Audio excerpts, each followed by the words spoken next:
ഇത് PPTMYHS school campus. ഇപ്പോൾ ഇവിടെ ഫുട്ബോൾ കളിച്ചുകൊണ്ടിരിക്കുന്നത് PPTM ശരീഅത്ത് കോളേജിലെ വിദ്യാർത്ഥികളാണ്. അവർക്ക് അവരുടെ തലയിലേക്ക് നിങ്ങൾ നോക്കുക, തൊപ്പി ധരിക്കുന്നു. തൊപ്പി ധരിച്ചുകൊണ്ടാണ് അവർ കളിക്കുന്നത്, തലമറച്ചുകൊണ്ടാണ് കളിക്കുന്നത്.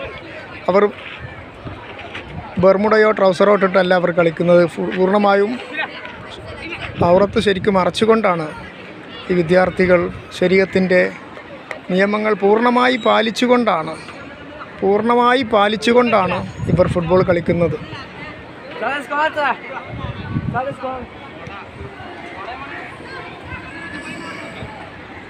ചെള്ളപ്പറമ്പൻ മീഡിയ എന്ന ഈ ചാനൽ എല്ലാവരും സബ്സ്ക്രൈബ്, ലൈക്ക്, ഷെയർ, കമൻറ്റ് എല്ലാം ചെയ്യണമെന്ന് അപേക്ഷിക്കുന്നു.